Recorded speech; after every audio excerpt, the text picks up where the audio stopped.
Hello ladies and gentlemen, welcome to a new segment that I like to call the Wolfcl0ck Report. These videos will be posted hopefully on a month-to-month schedule, but of course, considering my track record, I can't give any set-in-stone promises. In these videos, I will be discussing the progress on most of my current projects and try to detail what it is that I'm working on for the time being. So, without further ado, let's get started. I haven't begun work on Betafied Episode 4 in terms of the script yet. However, I know what the episode will be about, and I already have most of the assets I will need for the video aside from my voiceover. Hopefully, Episode 4 won't take too long to create. In contrast to Episodes 1 through 3, Episode 4 will most likely be the shortest in the series by far, especially contrasting with Episode 3, which had lasted over an hour.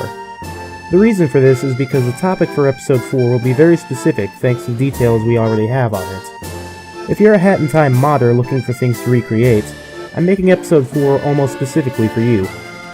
Before we even get to Episode 4 though, I have some addendums to make to Episode 3. This video will be called Episode 3.1, and will feature a handful of details I had either forgotten to put in the script or had learned of after I had finished the script writing and voiceover. This video will also be rather short, as it's more of a post-note to Episode 3 than anything. I haven't started work on the script for that one either, but I plan to have at least 3.1 if not both of these videos out before the end of March. I've taken a hiatus on my Vertigo mod for LeakNet. Some of the finalizing is necessary for Vert 1 through 3, and 4 still needs major changes and updates to almost all of it. I still have at least one more texture to recreate as well. Also, in addition to these, Vertigo mod will continue after Vert 04 to Skywalk. From there it will go to Rooftops, and then finally we'll finish off on Sniper. I may need to employ the help of some additional source modders in the beta community to finish this mod, so don't expect it relatively soon. Wolfcl0ck's Funbox has been my primary focus in recent times. Unfortunately, I still have yet to be able to begin work on Chapter 6 in terms of actual levels. However, in terms of assets, code, and music, I'm relatively far along.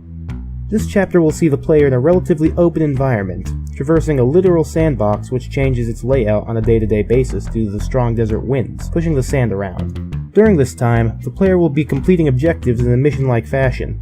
Keep in mind, though, that this is all relatively conceptual for the time being and is subject to change. Before beginning work on this chapter, there are a handful of levels that still need to be remade from earlier in development, and because of a falling out with a voice actor, I may need to recast a major character, although this may also prove unnecessary as I already have all of his lines recorded.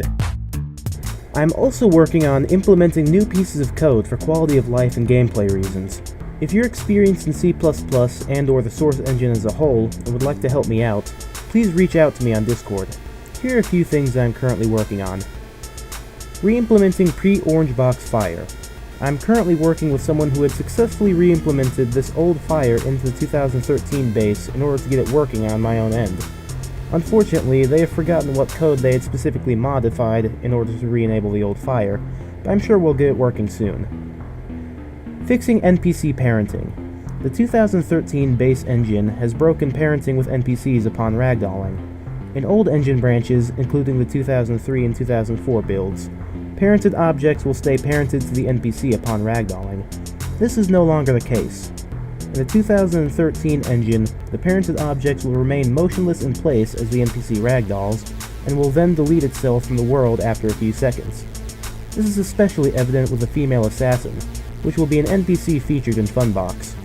My big concern over this is that it will affect flaming NPCs once I re-implement the pre-2007 fire system, and so I'm hopeful that I'll be able to get this working pretty soon.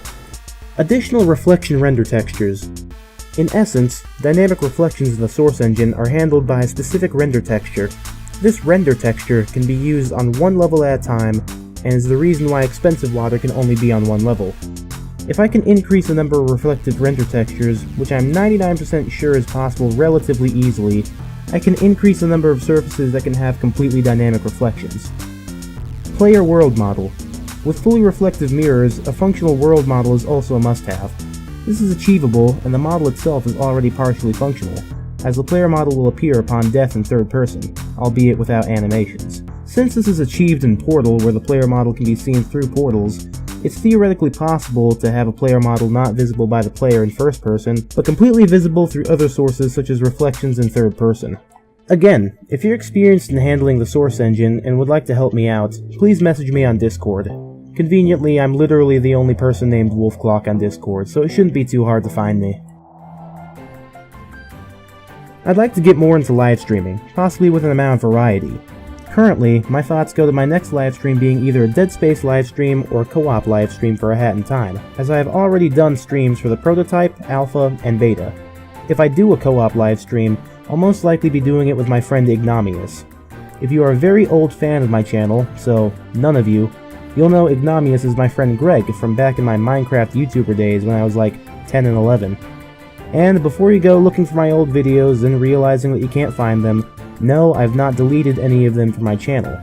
If you want to watch my incredibly old stuff, they're unlisted but are available in a public playlist I have on my channel called the Wolfcl0ck Archive.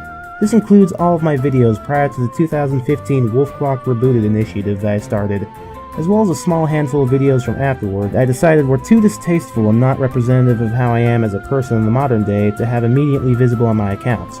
Anyway, if I'm going to be live streaming relatively often, I may also start creating live stream highlights for my channel.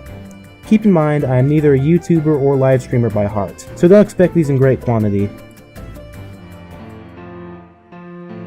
There's an unannounced project of mine that is in its infancy stages that I would like to mention. My current plans with my other projects are to continue with semi-frequent Betafied uploads for the next several years, and to finish up and release Funbox relatively sooner rather than later. This project I plan on working on into and throughout college. If any of you follow my art account on Instagram, you may remember me having posted a few original characters with some concept art for a game in the past. That art and those characters are for this project. I'm not all too great with my art and artistic capabilities yet, but I hope I'll be able to do better in the future. This project doesn't have anything to show for itself currently aside from my passive mentions of it and, as I had stated previously, some crude concept art that I had done for it. In conceptual terms, however, you could say that I have been conceptualizing for this project since 2015, in terms of gameplay and story. And in terms of some characters and its overall world, I have been conceptualizing things all the way back to the early 2010s, possibly first beginning with ideas for this project around 2011 or 2012. In a way, this has always been a planned part of what I called Wolfcl0ck Productions as a whole. Anyway, unfortunately, I can't give any additional information about this project of mine currently. One of the reasons why I want to finish Wolfcl0ck's Funbox is because I'm interested in beginning with this project. But for now, it's going to remain in the conceptual state that has been in for the better part of a decade while I work on completing my other projects, and this is the last that will be heard of it for a while. Anyway, that's all I have in terms for my current projects. If you have any questions or comments pertaining to particular ones, especially Betafied, Funbox, and my live streaming, feel free to comment about them. Thank you all, and I hope to see you all with another one of these reports next month. This is Wolfcl0ck, signing out.